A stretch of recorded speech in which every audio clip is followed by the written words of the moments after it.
So, I was telling you before I pulled out the pile of old papers. So here's another article that I found. This one's from, also from May 2015. So, like I said, they've been sitting around for a while. So this one's called Rather Than Fight or Flee, Take Responsibility. Okay? And it's by the same guy, Tony Schwartz. So I think that I really like this one. So he says, I was in a large meeting at my company, sharing an idea that had occurred to me when one of my younger colleagues raised her hand and jumped in. I'm feeling like we're getting off track, she said with some impatience. We have an agenda, and I think we ought to stick to it. Sound familiar? Stung, I fired back with righteous indignation. He didn't put what he said here. My colleague went silent, but the tension hung between us like a thick, humid fog, which quickly enveloped the room. We moved on with the meeting, but I felt uneasiness in my stomach, and my attention kept returning to the interaction. I had every right to feel irritated, I told myself. She interrupted me. I was making an important point. I hadn't been speaking for long. She was being rude. Blah, blah, blah. In truth, I was trying to make myself feel better by silently marshaling a case for why my reaction was justified and hers was wrong, but it wasn't working. I took a couple of deep breaths, and it occurred to me that evaluating what she had done was beside the point. Yeah, making a story, doing the evaluation, mind reading her motivation and judging her manners, it was beside the point. We weren't in a court of law. This was not about proving my point or brokering a compromise. Whatever she did or didn't do, I was responsible for the way I reacted. Okay, so this is what we say a lot in the Dharma too. What the other person says and does is their thing. We are responsible for our own thoughts and behavior. Yeah. So whatever she did or didn't do, I was responsible for the way I reacted. Not partially responsible, saying that it was really her fault. I'll just take a little bit of responsibility. But fully, completely responsible. Okay? I needed to let her off the hook. Paradoxically, this insight made me feel lighter and more in control. Interesting, isn't it? When we take responsibility, then we free up all the energy that has been consumed in our court of law of trying and condemning the other person for the horrible misdeed they did of not agreeing with us and not doing what we wanted. Okay, so when you take when we take responsibility, then we are no longer a victim. Yeah, when it's the other person's thought, they made me angry, they are uncooperative, they are bossy, they are controlling. All the they statements gives the power to the other person, and we feel like we totally lack any power at all. So of course we feel burdened by the situation.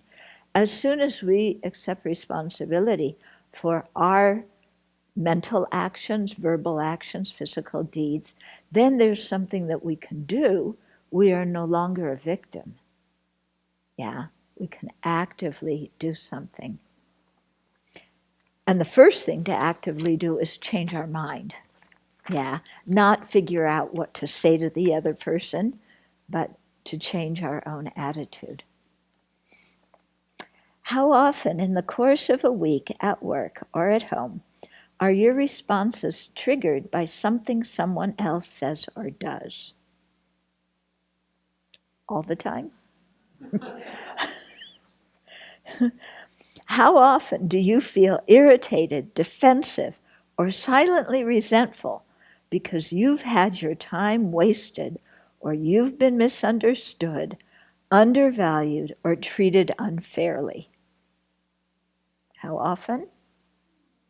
A lot, most of the time. And how much energy does all this consume? Lots. What happens when we feel a sense of threat in our environment is primitive and predictable. Unconsciously and automatically, we move into the physiological state known as fight or flight. Our prefrontal cortex begins to shut down, and the sympathetic nervous system takes over so we can react more quickly and instinctively to the threat. Now, if a lion is charging at us, this response is appropriate. Okay?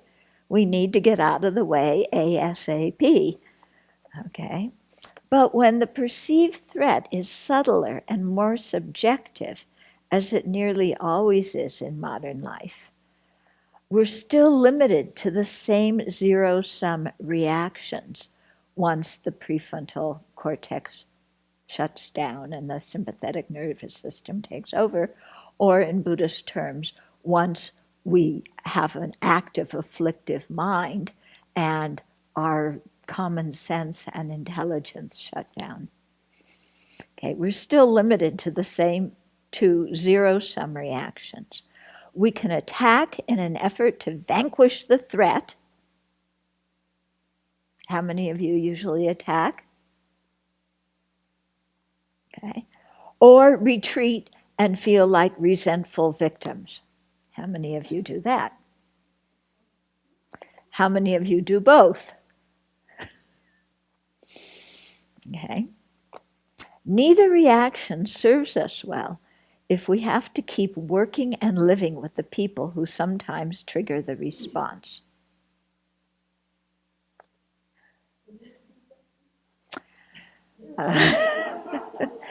Neither reaction of either attacking the other person to vanquish the threat or retreating and feeling like resentful victims, neither reaction serves us well if we have to keep working and living with the people who sometimes trigger the response.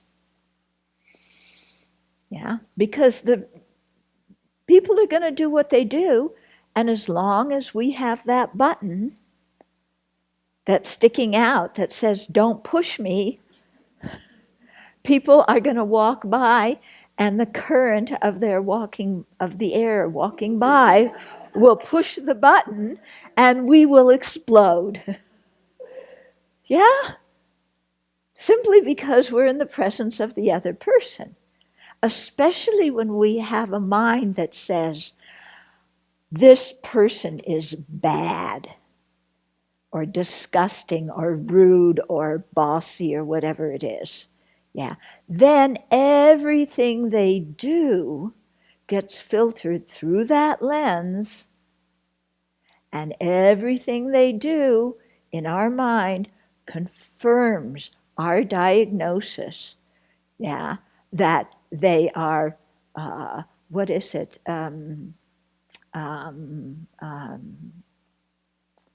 What is it? Huh?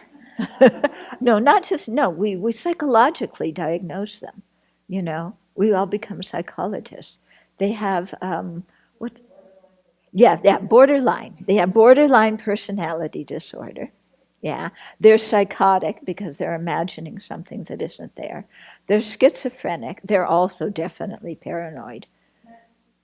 Narcissistic, that's the new one. Yeah, I'm not narcissistic, but they are. Okay? Yeah, So we diagnose the whole thing, we give them a label, everything they do reinforces the label. Okay? Because we've just put them in a category, and then that's, in our mind, that's who they are and always have been and always will be. Okay. And then, of course, we put ourselves in the category of, people are picking on me, people don't listen to me, people don't treat me fairly, and we bolster our own image of being the victim that has to protect or defend themselves from all these people,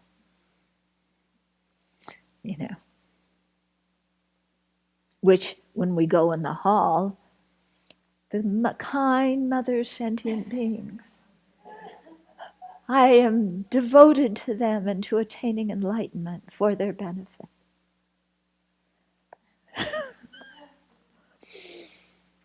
Okay, taking responsibility changes all that. When fight or flight response is triggered, the first move is to focus on your physiology so you don't react automatically. Okay, the mantra we use with clients is, whatever you feel compelled to say or do, don't. Yeah, it's the same way as in the thought training teachings, mind training teachings. Whatever you're thinking, the antidote is the opposite. Okay, so whatever you want to say to this person, whatever you want to do, press the pause button, don't. Breathing deeply is the most reliable way to quiet the nervous system and return control to the prefrontal cortex. Only then are you in a position to make a conscious choice about how to respond. So it's true, isn't it? While we are in fight or flight mode and our story is ramped up and we are, we can't think clearly. So how are we going to say or do anything that's going to help the situation? Yeah? So first thing, we have to calm ourselves down. Sometimes we need to say to the other person, I need a timeout. Yeah, I'll get back to you later. They usually say, no, let's talk about it right now. And then you have to say, no, really, please excuse me, I need a timeout.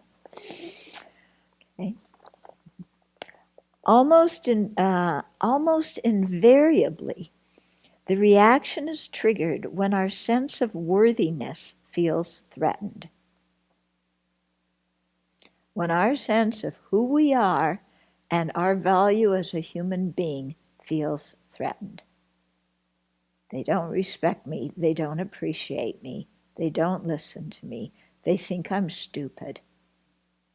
Yeah, all of this kind of stuff comes up. I'm unlovable, I'm incompetent. This kind of stuff comes up from, when somebody says, don't put the spatula there, put it over here. Then all of a sudden, our whole worthiness as a human being gets questioned. Yeah. What? You don't think I know the best place to put the spatula in this kitchen? Yeah. Or whatever it is. It's so often some small thing.